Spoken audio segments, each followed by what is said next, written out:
Sweet promises given to all who believe. Welcome to Bible Talk class. We are continuing our seminar on the book of Revelation, and today we are looking at the background for the hatred for the gospel and its ultimate consequences. Chapters 12 to 14 of the book of Revelation. So far we have appreciated the messages to the 7 messengers of the 7 churches in Asia Minor. We also looked at the 7 seals and the 7 trumpets. Now we are looking at these chapters because they provide some background for the hatred for the gospel and its ultimate consequence. And so it's important that we follow this presentation. In this presentation, we are going to basically appreciate why the gospel was hated and why the gospel will be hated even in the last hour of the earth history.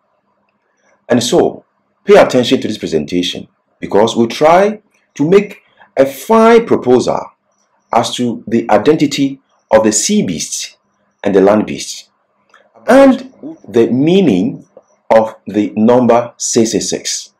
And so stay tuned and make sure that you stay with us and appreciate this presentation. This presentation will be done in 3 phases. Let's begin. We have a picture of a woman that is well decorated and looks beautiful. We have a picture of a dragon, a horrible creature.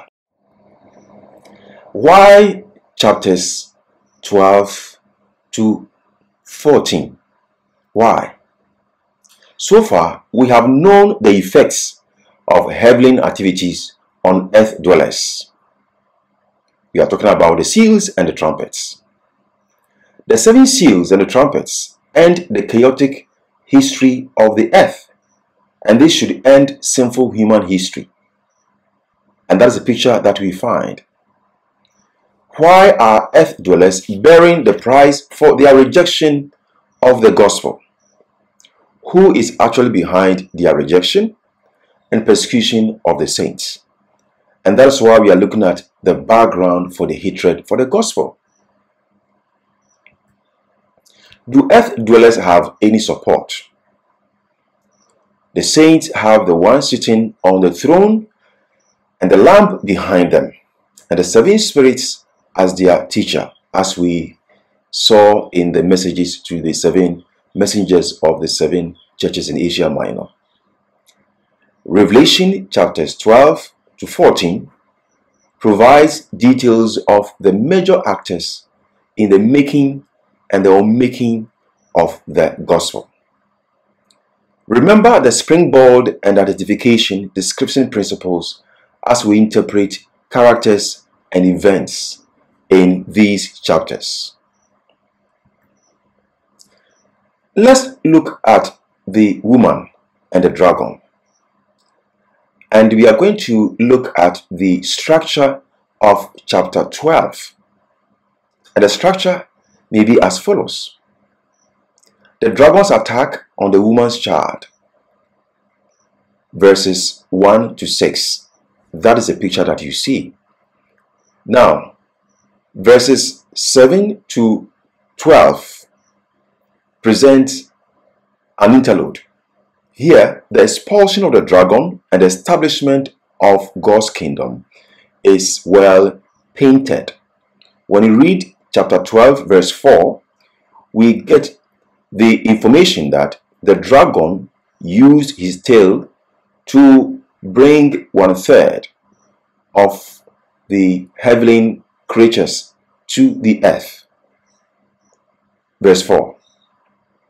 But we go back to chapter 12 verses 7 to 12 to really understand how the dragon and the angels were thrown out of heaven. And so we see that verses 7 to 12 serve as interlude. In other words, explaining how the devil or the dragon and his angels were thrown down and became angry and wanted to devour the male child that we read from verses 1 to 6. Now, verses 13 to 17 is the dragon's attack on the woman's child. And so when you read verse 6 without verses 7 to 12, and you read continuously to verse 13 to verse 17, you can see the story flows. In other words, if you block verses 7 to 12 and read from verses 1 to 6 and move to verses 13 to 17, the story is sequential, is complete, it flows. And so that's why we consider verses 7 to 12 as an interlude. The structure shows that verses 1 to 6 and verses 13 to 17 point to the same event. Verses 7 to 12 may be viewed as a background within a background. What we mean by this statement is that chapters 12 to 14 serve as a background, and that chapter 12 verses 7 to 12 serve as a background within a background. So these verses provides a reason for the dragon's hatred for the woman and the identity of these symbols. The reason why the dragon wanted to devour the male child that the woman was about to deliver was because the dragon was driven out of heaven. That's why he was angry. So verses 7 to 12 provides a reason why the dragon was angry at the male child.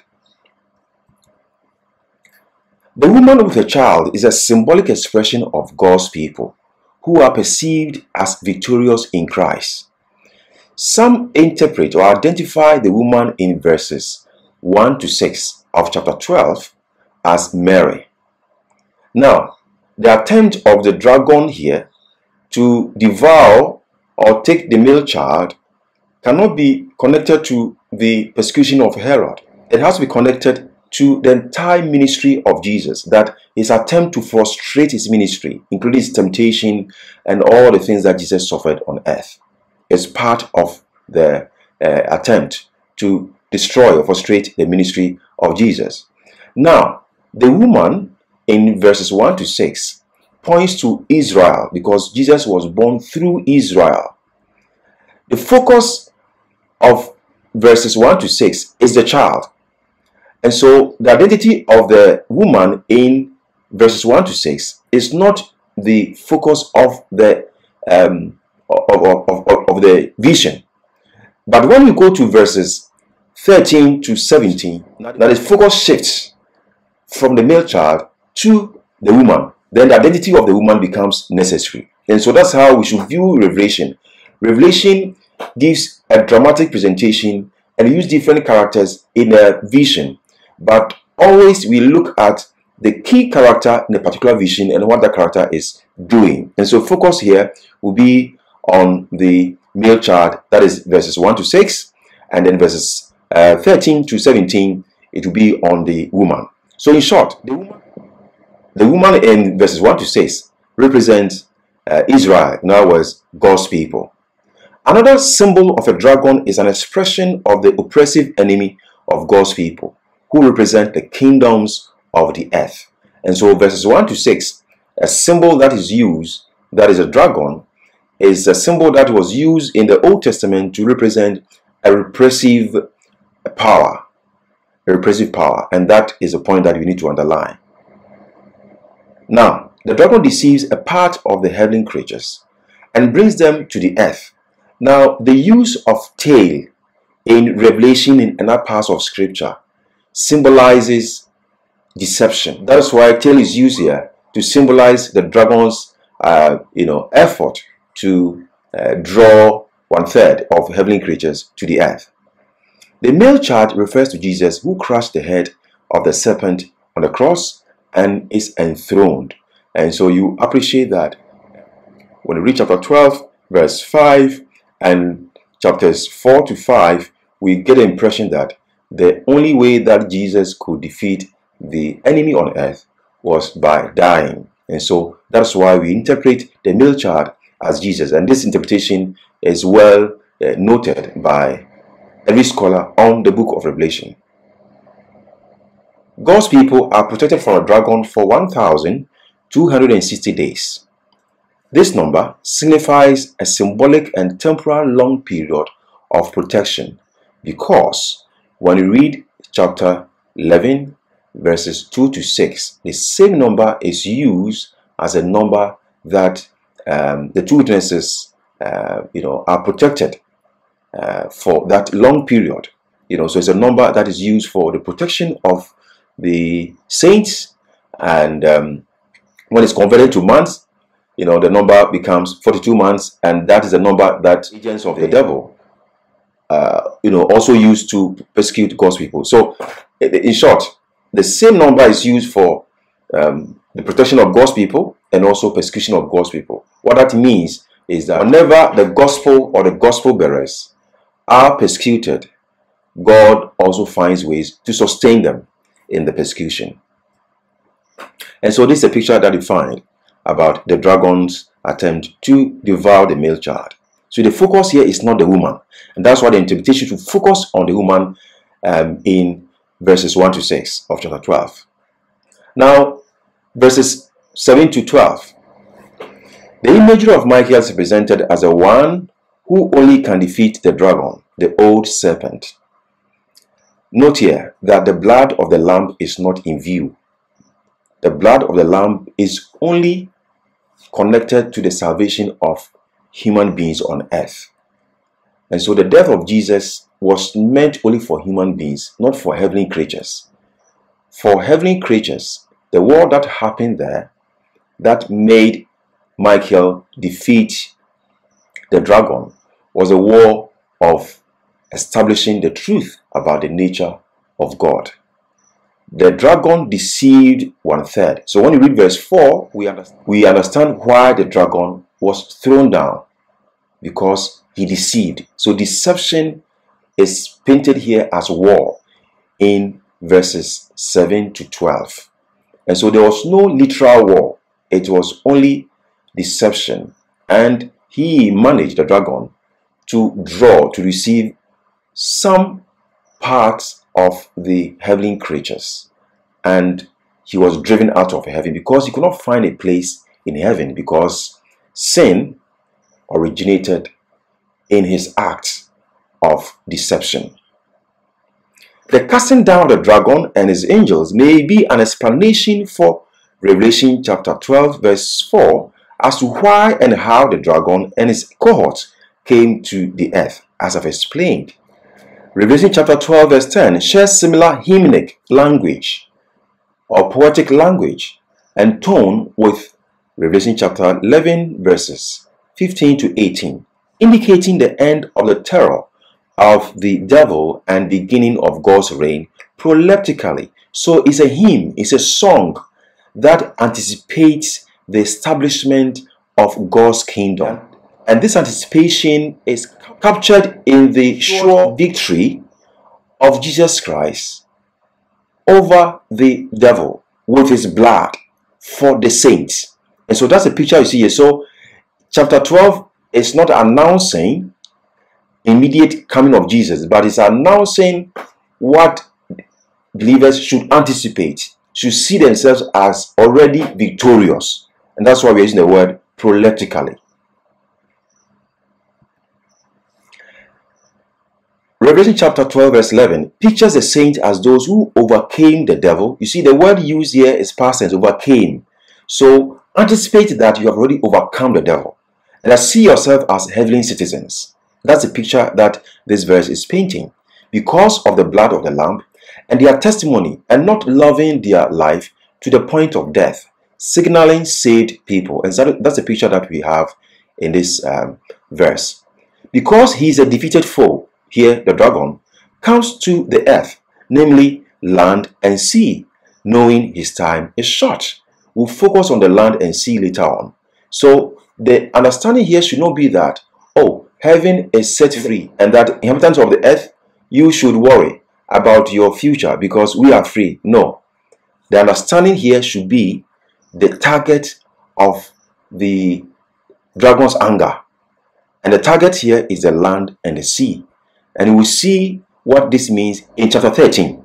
That the devil will be waiting for two beasts, one from the sea, another from the land, and use them to achieve many things. And so that's the picture that we must focus on as we interpret Revelation.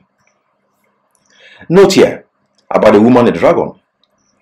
Here, Revelation chapter 12, verses 7 to 12, can be termed as interlude, which means that the events it describes is not sequential to verse 6. The interlude pauses the discourse and provides background and foreground to the conflict in verses 1 to 6.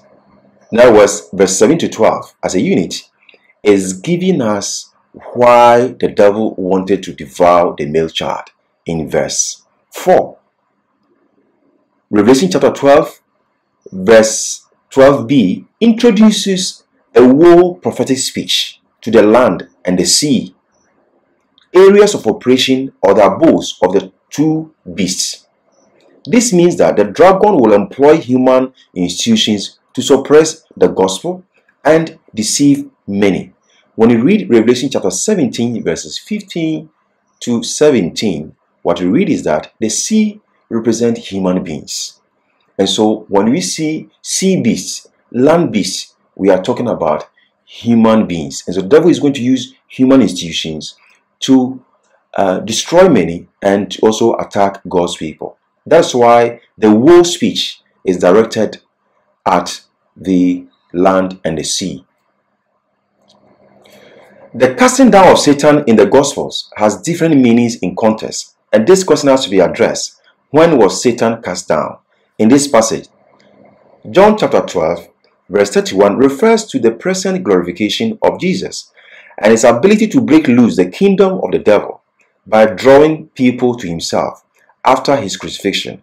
Because Jesus is able to draw people to himself after his crucifixion, this understanding or this event is seen as breaking loose the kingdom of the devil, and therefore it is captured as Satan being cast down. Luke chapter 10 verse 18 describes the fall of Satan in connection with the disciples' act of casting out demons. Anytime a demon is cast out, Jesus says that Satan has fallen or has been cast down from heaven or has fallen down from heaven. So it's a language to indicate that his kingdom has been broken loose. The devil claims ownership of this world as his king. When you read Matthew chapter 4 verses 8 to 9, he says that he is the king of this world. And so anytime Jesus makes entry into his kingdom and rescues anyone shackled by the devil's powers, then the kingdom of the devil is broken, and that the best way to express is that he has fallen. That's what it means. Any act of deliverance of human beings is perceived as weakening or breaking the kingdom of the devil apart. Looking at Revelation chapter 12, verses 7 to 12, we can say that the casting out of Satan from heaven may point to the fall of Satan before the pre-fall of Adam and Eve. However, with the Christological focus of Revelation, that is, everything is about Christ in Revelation, the anger of the devil is directed at Jesus and the gospel bearers. The death of Jesus provides a platform for a restored relationship between God and human beings, thereby establishing Christ's eternal kingdom and determining the vaporous end of Satan. And so, Revelation chapter 12, verses 7 to 12, we see that the devil is cast out of heaven. And the question is that when? It happened before Adam and Eve fell. But because this book is about Jesus, his ministry, his second coming, and his people, the focus is attack on God's people from the time of Jesus to the second coming of Jesus Christ. That's why his fall here is directly linked to the ministry of Jesus Christ. And so it's not that he was cast down when Jesus died, and when he went up, then Satan was finally cast out of heaven. That's on the picture. He was already here on earth. That's why verse 4 says that he was here to devour the male child. He was already here. So verses 7 to 12 is only giving us an information as to why he was on earth.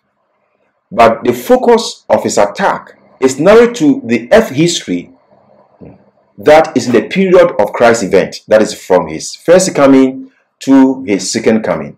And that is the picture that we must understand about the casting out of Satan and the timing.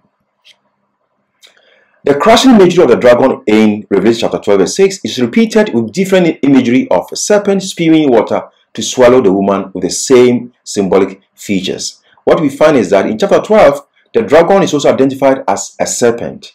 And when you read this information, it helps you to really understand how God used different imageries to, point to the same individual. So, for example, the male child is also identified as Michael.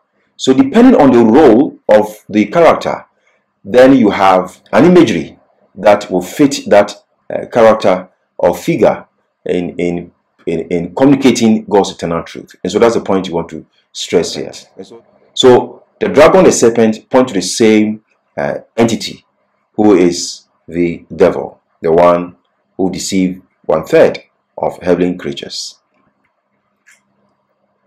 Revelation chapter 12 verse 13 resumes and gives reason for the dragon's hatred for the woman who gave birth to the child. This was interesting. So if you interpret Revelation chapter 12 verse 1 to 6, in other words, the woman there as Mary, then after Jesus ascended, where do we find in history that the dragon pursued Mary and wanted to kill Mary? That interpretation doesn't make sense. And that's why we must focus on the key character that the dragon is attacking at each point in time. So verse 1 to 6, the character is the male child, Jesus.